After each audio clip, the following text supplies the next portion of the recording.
Salut les randonneurs, bienvenue dans cette nouvelle vidéo. Aujourd'hui, je vais vous présenter le matériel que j'utilise pour mes bivouacs en automne et rien de mieux que d'être sur le terrain pour vous le présenter. Allez, c'est parti.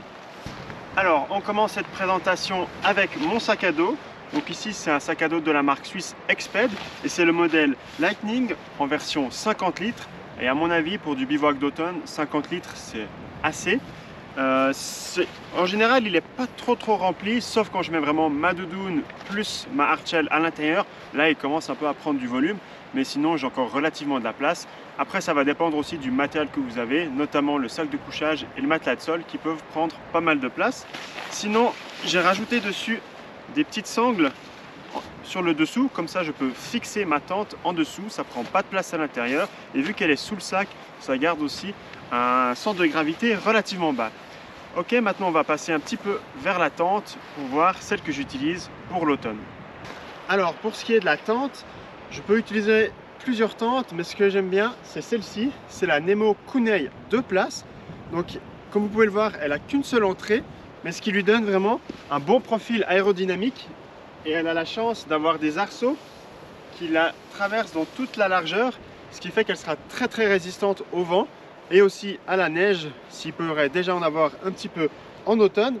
Et sinon, ce qui est aussi très intéressant pour cette tente en automne, c'est qu'elle est très polyvalente, mais ça, on le verra après à l'intérieur. Alors, cette tente, elle est composée d'un vestibule ici à l'entrée que je viens d'ouvrir, comme ça vous verrez après un petit peu mieux l'intérieur.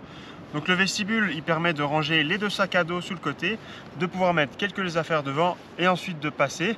Après, c'est sûr, c'est pas autant spacieux que dans une MSR par exemple où on a deux entrées. Ici, vu qu'on en a qu'une, forcément tout le matériel est devant.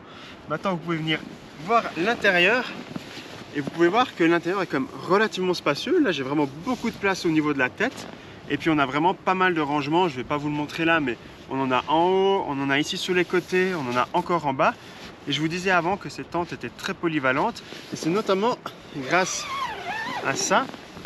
Donc sur les côtés, on peut enlever en fait la partie, si on veut bien, la mèche fermée pour laisser apparaître la moustiquaire. Ce qui fait qu'avec ça, on aura beaucoup plus de respirabilité.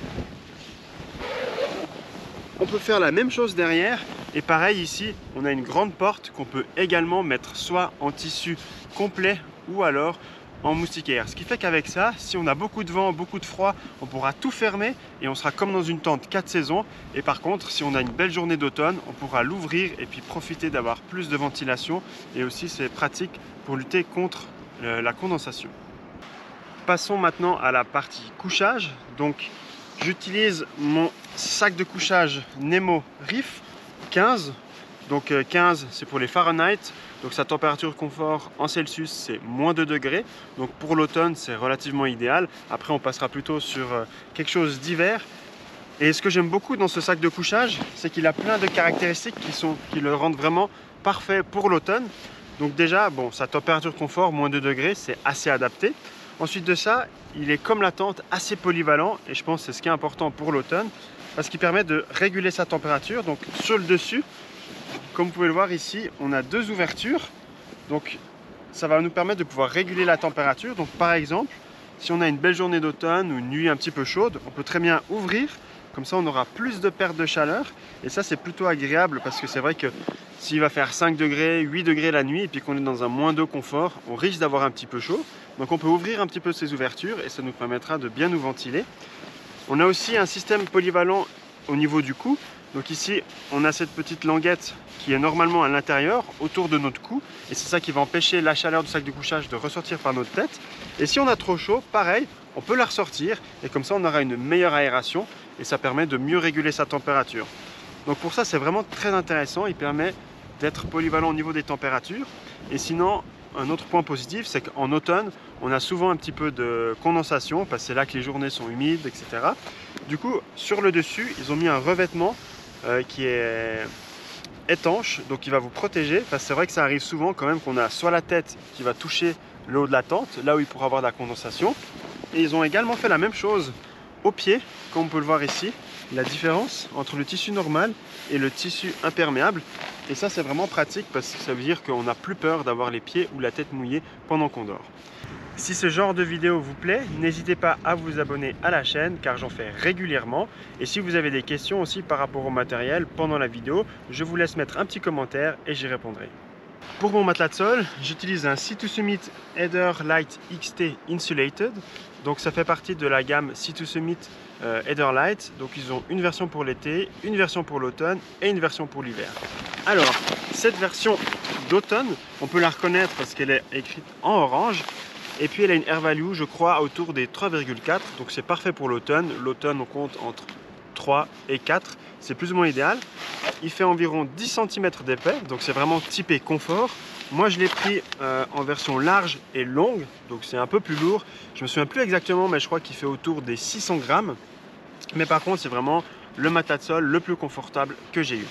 Ensuite, j'utilise encore un coussin. Ici de la marque Exped. Et c'est intéressant parce que c'est pas juste un coussin qui est rempli d'air. À l'intérieur, il a aussi une petite isolation. Je crois que c'est des plumes. Et en fait, ça permet d'être beaucoup plus confortable que d'avoir juste un coussin qui est rempli d'air. Parce que si on le gonfle trop, il peut être relativement dur. Et si on le gonfle pas assez, on a un peu la tête qui bouge. Tandis que là, d'avoir cette petite surcouche de plumes, c'est vraiment très agréable. Sinon, à l'intérieur du sac de couchage, en général, je dors plus ou moins avec pas grand chose sur moi. Mais par contre, j'utilise ce drap ici de la marque Sea2Summit et je crois que c'est le modèle Adaptator. Donc c'est pas un drap qui va tenir chaud, mais par contre il a une spécificité que moi j'adore parce que les draps des fois on se sent un petit peu coincé dedans et celui-ci il est élastique et ça rajoute vraiment beaucoup de confort à l'intérieur. En plus il est vraiment ultra doux, donc avec ça vous pourrez passer de bonnes nuits dans votre sac de couchage. Alors passons maintenant à la partie repas. Donc en général on se fait toujours un petit apéro avec des cacahuètes, des fruits secs, un peu de fromage ou ce genre de choses. Ensuite, on aime bien aussi prendre une petite soupe. Là, c'est facile à faire avec un réchaud pour nous réchauffer. Et ensuite, le soir, en général, on va manger un repas lyophilisé avec peut-être un petit peu de chocolat pour le dessert. Donc, avec nous, on prend toujours le Jetboil ici, avec sa bonbonne de gaz. Et avec ça, ça nous permet de faire de l'eau chaude. Et en général, on prend soit de l'eau avec nous, soit on en trouve sur place. Donc ici, je prends en général 2 litres d'eau, c'est suffisant. Là, en plus, on a la chance aujourd'hui d'être à côté d'une rivière, donc c'est sûr qu'on va vraiment pas manquer d'eau. Sinon, pour le petit déjeuner, en général, on prend un petit choco à boire et puis peut-être un petit pain au chocolat ou ce genre de choses. Pour les vêtements, donc moi j'essaie aussi d'être polyvalent, donc pour ça j'utilise le système 3 couches. Mais avant de parler du haut, ici j'ai simplement des chaussures de randonnée qu'on retrouve chez Decathlon, c'est vraiment des basiques, mais elles font vraiment bien le taf. Sinon, j'ai également un pantalon qui vient de Decathlon. Et lui, ce qui est vraiment intéressant, c'est qu'on peut en fait enlever la partie du bas et le transformer en short. Donc ça, c'est vraiment ultra pratique en automne parce que comme hier, il faisait vraiment chaud l'après-midi. Donc c'est très agréable de pouvoir se mettre en short. Par contre, le soir, il faisait frais. Donc ça fait du bien de pouvoir mettre le pantalon.